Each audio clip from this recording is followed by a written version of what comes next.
നമസ്കാരം. നമ്മൾ ലോക്സഭാ തിരഞ്ഞെടുപ്പിലേക്ക് അടുക്കുകയാണ്. രാജ്യം ഈ സമയത്ത് നേരിട്ടുകൊണ്ടിരിക്കുന്ന ഏറ്റവും വലിയ പ്രശ്നങ്ങൾ എന്തൊക്കെയാണ്? അത് അമ്പലവും മുസ്ലിങ്ങളും പശുവുമാണോ അതോ മറ്റെന്തെങ്കിലുമാണോ?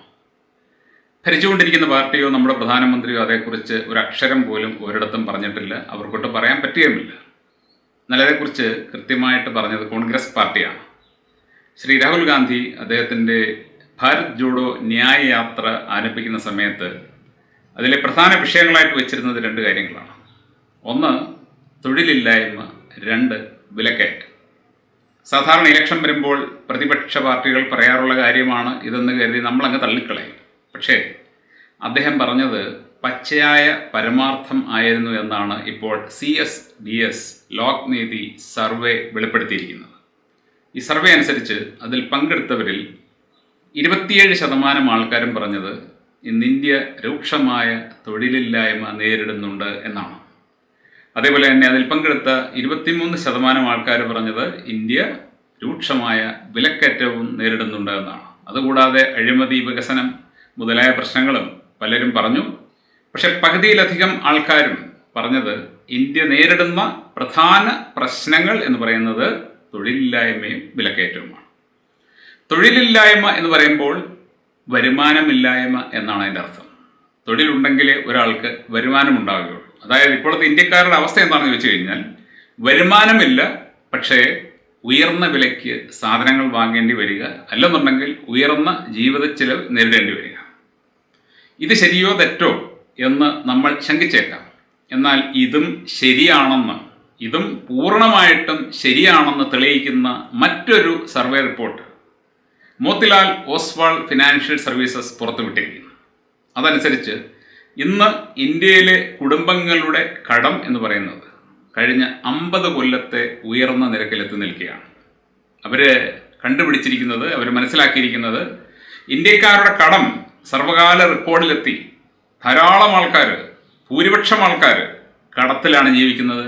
ആരുടെയും പക്കൽ സ്വന്തമായിട്ട് പണമില്ല. തീർച്ചയായിട്ടും ഇതെങ്ങനെ സംഭവിച്ചു എന്നതിന് നമ്മളിപ്പോൾ കാരണം തപ്പി പോകേണ്ടതില്ല. ആൾക്കാർക്ക് ജോലിയില്ല, സാധനങ്ങൾക്ക് വില കൂടുതലാണ്. ഞാൻ തന്നെ ഇന്നൊരു സാധനം വാങ്ങി, 30,000 രൂപയുടെ സാധനമാണ്. ഞാൻ ആ ബില്ല് നോക്കിയപ്പോൾ അതിൽ 28% ടാക്സാണ്. ഏതാണ്ട് 23,000 ചില്ലുവാൻ രൂപ എൻ്റെ വിലയുള്ളൂ. കമ്പനി ഇട്ടിരിക്കുന്നതല്ല, കമ്പനിയുടെ ലാഭവും ഡീലറുടെ ലാഭവും ഡിസ്ട്രിബ്യൂട്ടർ ലാഭവും എല്ലാം എടുത്തിട്ട് അതിന് 23,000 ഉള്ളൂ. ബാക്കി 28%-ഓളം ഞാൻ നികുതിയാണ് കൊടുത്തത്. ഈ സർക്കാരുകളെ തീറ്റിപ്പോറ്റാൻ വേണ്ടിയുള്ള നികുതി. നമ്മളൊരു കാര്യം കൂടി ഇവിടെ മനസ്സിലാക്കണം. നമ്മൾ കേരളത്തിൽ ഇരുന്നു കൊണ്ട് ഇന്ത്യയുടെ മൊത്തത്തിലുള്ള സാഹചര്യത്തെ വിലയിരുത്തരുത്, നമുക്ക് വിലയിരുത്താൻ സാധിക്കുകയില്ല. കാരണം കേരളത്തിൻ്റെ എക്കണോമി ഒരു പ്രത്യേക എക്കണോമിയാണ്. ഇന്ത്യയിലെ മറ്റൊരു സംസ്ഥാനത്തും ഇല്ലാത്ത തരത്തിലുള്ള ഒരു എക്കണോമിയാണ് നമ്മുടേത്. ഒരു ഫേക്ക് എക്കണോമി എന്ന് വേണമെങ്കിൽ പറയാം. കാരണം കേരളത്തിൽ സ്വന്തമായിട്ട് യാതൊന്നും ഉണ്ടാകുന്നില്ല. എന്തും ചെയ്യാനും ഏത് തരത്തിലുള്ള ബിസിനസ്സിനും ഒക്കെ വളരെയധികം സൗകര്യങ്ങളും സാഹചര്യങ്ങളും ഒക്കെയുള്ള ഒരു സംസ്ഥാനമാണെങ്കിലും നമ്മുടെ സംസ്ഥാനം ഇപ്പോൾ പ്രത്യേകിച്ചും ഭരിച്ചുകൊണ്ടിരിക്കുന്ന സർക്കാർ എന്ന് പറഞ്ഞാൽ ഈ ലോകം കണ്ട ഏറ്റവും വേസ്റ്റ് സർക്കാരാണ്.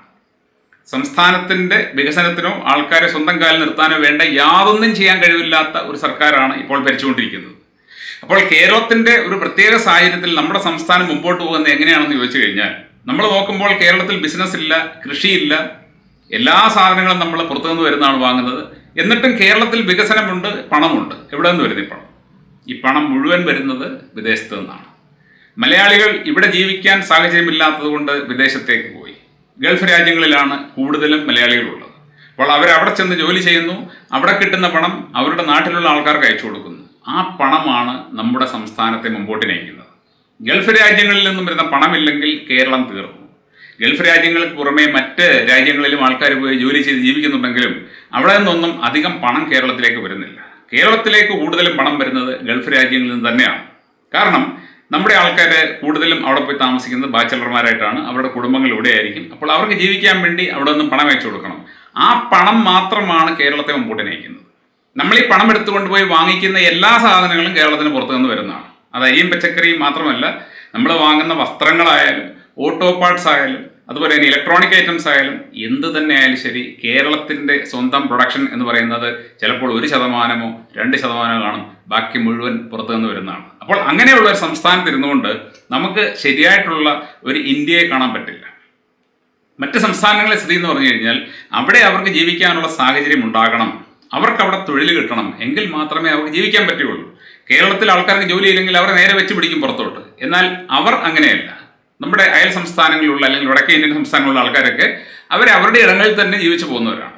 അപ്പോൾ അവിടെയുള്ള ആൾക്കാർ നേരിട്ടുകൊണ്ടിരിക്കുന്ന പ്രശ്നമാണ് ഈ രൂക്ഷമായ തൊഴിലില്ലായ്മയും അതുപോലെ തന്നെ കടക്കണിയിലാകപ്പെട്ടിരിക്കുന്നത്. കയ്യിൽ കാശില്ലാതെ വരുമ്പോൾ ജീവിക്കണം, ആൾക്കാർക്ക് ജീവനുള്ള കാലത്തോളം ജീവിച്ചേ പറ്റുകയുള്ളൂ. അപ്പോൾ എങ്ങനെയെങ്കിലുമൊക്കെ പണം കണ്ടെത്താൻ നോക്കും. അപ്പോഴാണ് ബാങ്കുകാർ വന്നിട്ട് പേഴ്സണൽ ലോണും മറ്റ് ലോണുകളും ഒക്കെ കൊടുക്കുന്നത്. അവർ കടമെടുത്ത് ജീവിക്കാൻ നോക്കും. അങ്ങനെ ഇന്ത്യക്കാരിപ്പോൾ ചരിത്രത്തിലെ ഏറ്റവും വലിയ കടക്കണിയിൽപ്പെട്ട് കിടക്കുകയാണ്. ഇതും ഒരു ഊഹമോ കള്ളമോ ഒന്നുമല്ല എന്നും പച്ചയായ പരമാർത്ഥമാണെന്നും മറ്റൊരു റിപ്പോർട്ട് നമ്മളോട് പറയുന്നു. അതിതാണ്, നമ്മുടെ രാജ്യത്തെ ബാങ്കുകൾ ഇപ്പോൾ നേരിട്ടുകൊണ്ടിരിക്കുന്ന പ്രശ്നം എന്ന് പറയുന്നത് അവർക്ക് ഡിപ്പോസിറ്റുകൾ കുറവാണ്, കടം കൂടുതലാണ്. അതായത് കടവും ഡിപ്പോസിറ്റും തമ്മിലുള്ള അനുപാതം വളരെ അധികമായിട്ട് കൂടിയിരിക്കുന്നു. കഴിഞ്ഞ 20 കൊല്ലത്തെ ഏറ്റവും കുറഞ്ഞ നിരക്കിലാണ് ഇപ്പോൾ ഡിപ്പോസിറ്റുകളുള്ളത്. എന്നാൽ ആൾക്കാർ നിരന്തരമായിട്ട് കടമെടുക്കുകയാണ്. ഇപ്പോൾ ആൾക്കാർക്ക് കടം കൊടുക്കാനായിട്ട് ബാങ്കുകളുടെ പക്കൽ പണമില്ലാത്ത ഒരു സാഹചര്യമാണ് ഉള്ളത്. എന്തുകൊണ്ടാണ് ബാങ്കുകളിൽ ഡിപ്പോസിറ്റ് കുറഞ്ഞത്? ഒന്ന്, ഇവിടെയുള്ള ആൾക്കാരുടെ പക്കൽ പണം ഇല്ല, അവർ കടം വാങ്ങിയാണ് ജീവിക്കുന്നത്. 2, കയ്യിൽ പണമുള്ള ആൾക്കാർ. ഇന്ന് നരേന്ദ്രമോദിയിൽ വിശ്വാസമില്ലാത്തത് കൊണ്ട് ഇപ്പോൾ നമ്മുടെ രാജ്യത്തുള്ള ബാങ്കുകളിലും അവർക്ക് വിശ്വാസമില്ല. കാരണം ഒരു സുപ്രഭാതത്തിൽ ആൾക്കാരുടെ കയ്യിലുണ്ടായിരുന്ന നോട്ടുകൾ അസാധുവാണെന്ന് പ്രഖ്യാപിച്ച ഒരു പ്രധാനമന്ത്രിയാണ്. ഇങ്ങനെയുള്ള ഒരു പ്രധാനമന്ത്രി നാളെ ഇവിടെയുള്ള ബാങ്കുകൾ പാപ്പരാണ്, അല്ലെങ്കിൽ ഈ ബാങ്കുകൾ നാളെ മുതൽ പ്രവർത്തിക്കില്ല എന്ന് പറയില്ല എന്ന് ആര് കണ്ടു? അപ്പോൾ പല ആൾക്കാർക്കും ഇപ്പോൾ ബാങ്കുകളിൽ വിശ്വാസം കുറഞ്ഞിട്ടുണ്ട്. അതുകൊണ്ട് തന്നെ അവർ അവരുടെ പണം മറ്റിടങ്ങളിലാണ് ഡെപ്പോസിറ്റ് ചെയ്യുന്നത്. ഏതെങ്കിലും ബിസിനസ്സുകാർക്ക് കടം കൊടുക്കുക, അല്ലെങ്കിൽ മറ്റേതെങ്കിലും സ്ഥലത്ത് കൊണ്ടുവന്ന് ഡെപ്പോസിറ്റ് ചെയ്യുക. രണ്ടാമത്തെ ഒരു വിഷയം എന്ന് പറയുന്നത്, നമ്മുടെ രാജ്യത്ത് പണമുള്ള ധാരാളം ആൾക്കാർ ഇവിടുത്തെ പൗരത്വം ഉപേക്ഷിച്ച് പുറത്തേക്ക് പോകുന്നുണ്ട്. ഇതും തൊഴിലില്ലായ്മയെ ബാധിക്കും. കാരണം കയ്യിൽ പണമുള്ള ആൾക്കാർ കൂടുതലായിട്ടുണ്ടെങ്കിൽ മാത്രമേ തൊഴിലവസരങ്ങൾ കൂടുകയുള്ളൂ. എന്നാൽ അവരൊക്കെ തന്നെ ഇന്ത്യ ജീവിക്കാൻ കൊള്ളരുതാത്ത ഒരു രാജ്യമാണെന്ന് പറഞ്ഞുകൊണ്ട് നമ്മുടെ രാജ്യത്തെ പൗരത്വം ഉപേക്ഷിച്ച് പോവുകയാണ്. നരേന്ദ്രമോദി അധികാരത്തിൽ കയറി ഏതാണ്ട് 10 കൊല്ലം കൊണ്ട് 15 ലക്ഷത്തിലധികം ആൾക്കാർ ഈ രാജ്യം വിട്ട് പുറത്തേക്ക് പോയി കഴിഞ്ഞു. 2022 മാത്രം 2.25 ലക്ഷം ആൾക്കാരാണ് പൗരത്വം ഉപേക്ഷിച്ച് പോയത്. ഈ പോയവർ മുഴുവൻ കയ്യിൽ പണമുള്ള ആൾക്കാരാണ്. സാധാരണക്കാർക്ക് അങ്ങനെ പോകാൻ പറ്റില്ല, പ്രയാസമാണ്, നിങ്ങൾക്കറിയാം. അപ്പോൾ കയ്യിൽ പണമുള്ള ആൾക്കാർ തന്നെയാണ് ഓരോരോ വിദേശ രാജ്യങ്ങളിലേക്ക്, അമേരിക്കയിലേക്കും മറ്റ് യൂറോപ്യൻ രാജ്യങ്ങളിലേക്കുമൊക്കെ പണം ചെലവഴിച്ച് പൗരത്വം വാങ്ങിപ്പോയിരിക്കുന്നത്. അപ്പോൾ ഇങ്ങനെ നമ്മുടെ രാജ്യം വളരെ ഭീകരമായ ഒരു അവസ്ഥയിലാണ് എത്തി നിൽക്കുന്നത്. അഭ്യസ്തവിദ്യരായിട്ടുള്ള ചെറുപ്പക്കാർക്ക് തൊഴിലില്ലായ്മ രൂക്ഷമാണെന്ന് ഒരു പഠന റിപ്പോർട്ട് ഈ അടുത്ത സമയത്ത് വന്നത് നമ്മൾ കണ്ടതാണ്. അതായത് ഇന്ത്യയിലെ തൊഴിലില്ലാത്ത ആൾക്കാരിൽ 83% അഭ്യസ്തവിദ്യരായ ചെറുപ്പക്കാരാണ്. ഇതേപോലെയുള്ള സാഹചര്യം എന്തുകൊണ്ടുണ്ടാകുന്നു എന്ന് ചോദിച്ചു കഴിഞ്ഞാൽ ഞാൻ നിങ്ങളോട് പറയും, ഇത് മനഃപൂർവ്വമായിട്ട് സൃഷ്ടിക്കുന്നതാണ്. നമ്മുടെ രാജ്യത്ത് ആൾക്കാരെ ദുർബലപ്പെടുത്താനുള്ള ആഗോള മാഫിയകളുടെ താല്പര്യത്തിന് ചുക്കാൻ പിടിക്കുകയാണ് ശ്രീ നരേന്ദ്രമോദി. ജനങ്ങളുടെ കയ്യിൽ പണം കുറയുമ്പോൾ അവർ ദുർബലരാകും. കയ്യിൽ പണമില്ലാത്ത ആൾക്കാരെ നിയന്ത്രിക്കാനും അവരെ ഏത് വഴിക്ക് തിരിച്ചുവിടുവാനും സർക്കാരിന് ഒരു പ്രയാസവുമില്ല. കയ്യിൽ പണമുള്ള സാമ്പത്തികമായിട്ട് ഭദ്രതയുള്ള ആൾക്കാരെ സർക്കാരിന് വിരട്ടാനോ അവരെ ഏതെങ്കിലും തരത്തിൽ ദുർബലപ്പെടുത്താനോ അവർക്ക് പറ്റില്ല.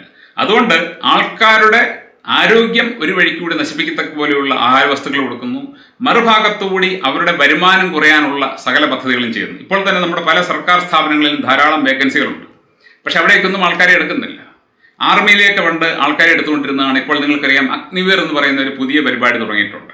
4 വർഷം മാത്രമേ ഒരാൾക്ക് അവിടെ ജോലി ചെയ്യാൻ പറ്റുകയുള്ളൂ. അതിനുശേഷം മറ്റെന്തെങ്കിലും ജോലി പിടിക്കാൻ പോകണം. അതിനു മുമ്പ് ആർമിയിൽ ഒരാൾ ജോലി കയറി കഴിഞ്ഞാൽ അയാൾക്ക് അത് ആജീവനാന്തം സുരക്ഷിതത്വം കൊടുക്കുന്ന ഒരു ജോലിയായിരുന്നു.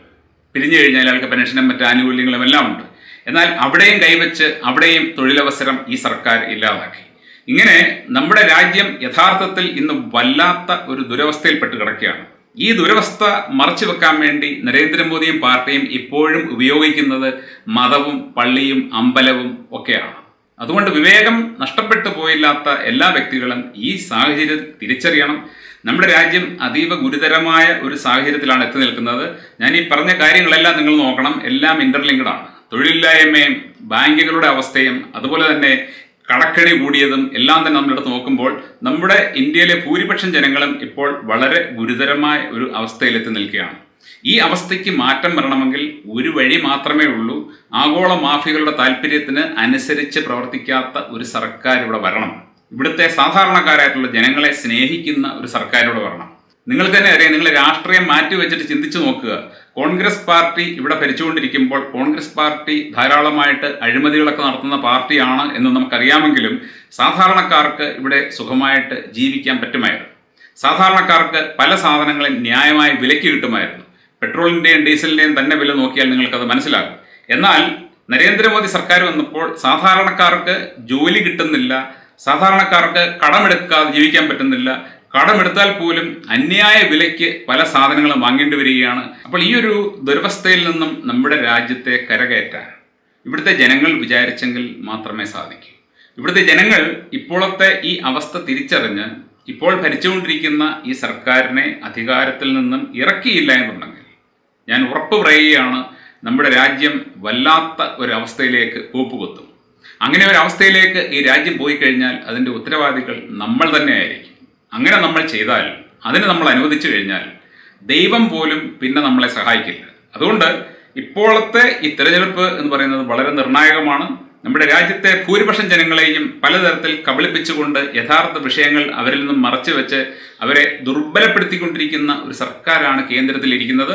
ഈ ഒരു തിരിച്ചറിവ് വോട്ട് ചെയ്യാൻ പോകുന്ന വ്യക്തികൾക്ക് ഉണ്ടായിരിക്കണം. നമ്മുടെ രാജ്യത്തെ നിങ്ങൾ സ്നേഹിക്കുന്നുണ്ടെങ്കിൽ അതനുസരിച്ച് മാത്രമേ വോട്ട് ചെയ്യാവൂ. Thank you.